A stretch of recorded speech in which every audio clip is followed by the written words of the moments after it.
सर्व विद्यार्थ्यांना नमस्कार।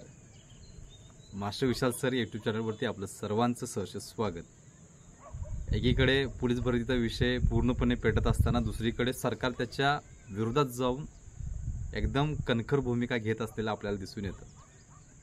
आता करायचं काय असं विद्यार्थ्याचा प्रश्न आहे। वेगवेगळे जण आपल्यासाठी प्रयत्न करत आहेत, आपल्या पद्धतीने प्रयत्न करत असताना सुद्धा सरकारला विविध लोकांनी इशारे दिले, हे दिले ते दिले। सो ह्याच्यावरती काय होणार का किंवा ह्याच्यावरती एखादा निर्णय होणार का हा विषय खूप महत्त्वाचा आहे।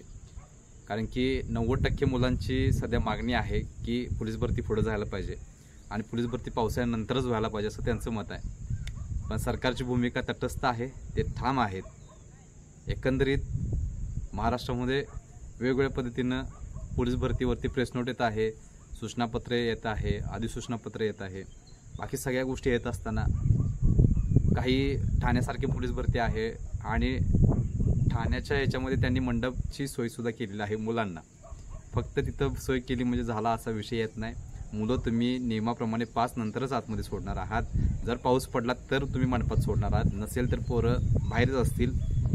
आतमध्ये समजा 100-200 मुलं फिजिकल देत असतील तर तेवढीच मुलं मंडपात बसतील, बाकी सगळं मुली बाहेर बसतील। एवढं लक्षात ठेवा, ती बाहेरची मुलं भिजली तर चालतील।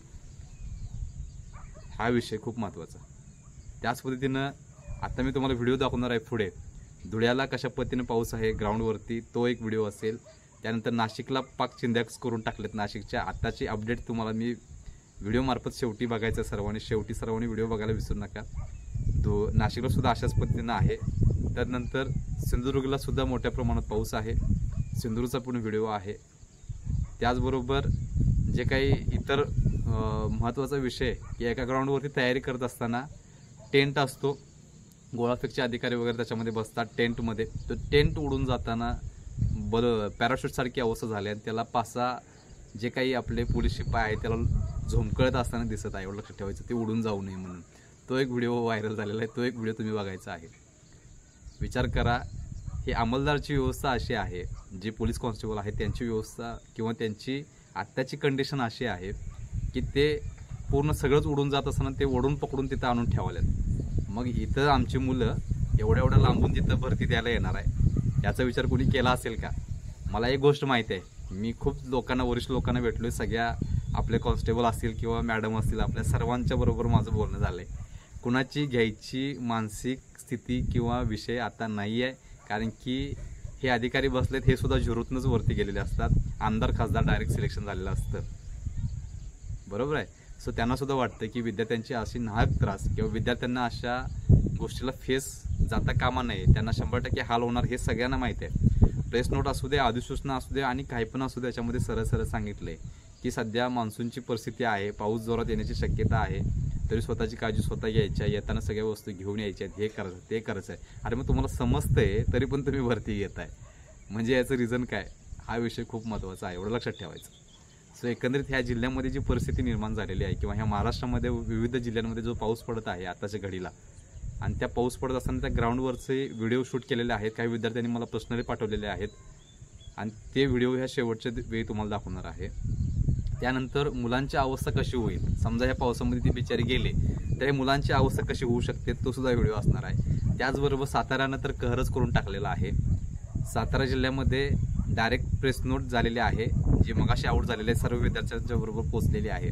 तर त्याच्यामध्ये त्यांनी सांगितलेलं आहे की आम्ही आमच्या जो काही 100 मीटर आणि 1600 मीटर आहे तो आम्ही रस्त्यावर घेणार। डायरेक्टली एक शब्द वापरला आहे रस्त्यावर। तुम्ही तो PDF किंवा ती प्रेस नोट जी आहे तुम्ही बघू शकताय, त्याच्यामध्ये डायरेक्ट सांगितलं की 100 मीटर आणि 1600 मीटर आम्ही रस्त्यावरती घेणार आहे। एक शब्द वापरला आहे, रस्त्यावर आम्ही घेणार आहोत धाव चाचणी, एवढं लक्षात ठेवायचं। जाऊ दे, हे सगळं त्यांच्या हातात आहे। वर्ण हाकणारा तो एकमेव व्यक्ती आहे, तो 100% त्याच्या हातात आहे सगळ्या गोष्टी।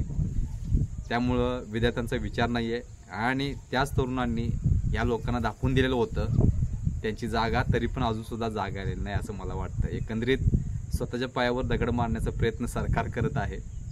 ह्या गोष्टी जरी लहान वाटत असतील, विद्यार्थ्यांच्या बाजूने जरी लागत नसतील, तरी पण ह्या गोष्टी 100% विधानसभेमध्ये गाजणार म्हणजे गाजणार याची शक्यता जोरात आहे।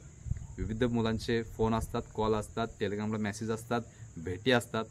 एक गोष्ट आहे, विद्यार्थ्याचा सरकारवरती आक्रोश आहे आणि त्या आक्रोशाला कारणीभूत ही सगळी सरकार असतील, ही जी चेअरवरती बसलेले सगळे अधिकारी आहेत ते असतील, कारण त्यांना याचं काहीही देणं घेणं पडलेलं नाही आहे, एवढं लक्षात ठेवा.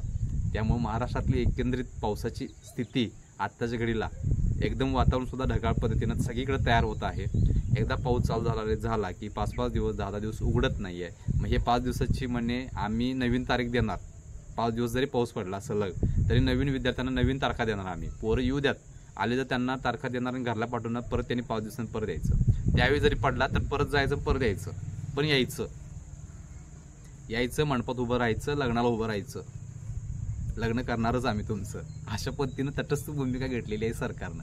एखादी तुम्हाला दिसून आला असेल, समजलं. सो खूप महत्त्वाचा विषय तुमच्यापर्यंत आता पोहोच करणार आहे. थोड्या वेळात आपला व्हिडिओसुद्धा चालू होईल पुढे, पावसाळ्यातले दिवस कशा पद्धतीने आहेत. आणि जर मुलांची अशी अवस्था झाली तर मग खरंच ही एक नैराश्यजनक आणि एक वेगळाच स्थिती निर्माण करणारी महाराष्ट्रातली एकमेव आतापर्यंतची घटना असेल, जिथे की सरकार एवढ्या मोठ्या प्रमाणात सरकार मुलांचे लाड पुरवत आहे. मंडप घातलाय म्हणून प्रेस नोटमध्ये जाहीर करलेत, मंडप आतमध्ये ग्राउंडवरती कागद हातरलाय म्हणून दाखवत आहेत. मग अशा पद्धतीने हे सगळे होत आहेत. त्यांचा जो टेंट आहे ते उडून जात आहे, उडून, आणि त्याला पोलीस कॉन्स्टेबल लमकळत आहेत ते उडून जाईल नाही म्हणून. ही त्यांची अवस्था असताना विद्यार्थ्यांची काय होईल?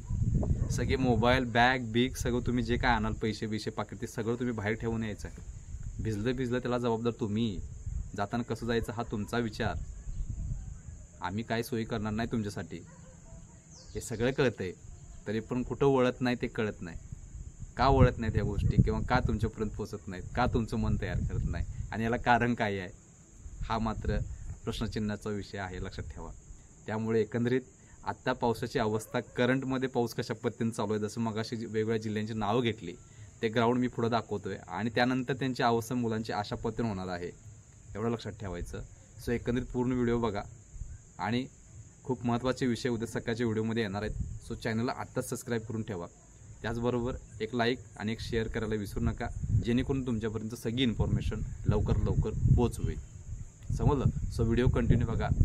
जे काही इन्फॉर्मेशन येत राहतील ते तुमच्यापर्यंत लवकर पोच करतोय. परिपत्रक असू देत, अधिसूचना असू देत, प्रेस नोट असू दे, आणि काहीही असू दे, तुमच्यापर्यंत पोच करतोय. मला सुद्धा वाटत नाही यांनी ग्राउंड घ्यावं, काहीच वाटत नाही, कारण मी विद्यार्थ्यांच्या बाजूने आहे. कारण मुलांना मार्क पडणारच नाहीत, मला माहीत आहे. 30-32 वाली जे आहेत त्यांनी लक्षात ठेवा, ती 26च्या जर आत आली तर तुम्ही क्वालिफायच होत नाही, संपला विषय. त्यामुळं ह्या क्रायटेरिया वगैरे माहीत पाहिजे लोकांना, विद्यार्थ्यांना सुद्धा माहीत पाहिजे. त्याबरोबर सरकारला सुद्धा माहीत आहे की नाही काय माहीत नाही आहे. 26पेक्षा जास्त मार्क पडायलाच पाहिजे, तरच ते क्वालिफाय होते पोरगं पुढं, नसेल तर ते डिस्क्वालिफाय होतं, अशा पद्धतीनं. सो एकंदरीत पूर्ण व्हिडिओ बघा, चॅनलला सबस्क्राईब करायला विसरू नका. तुम्हा सर्वांना शुभेच्छा देतोय, आणि मी शेवटी इथंच थांबतोय. धन्यवाद.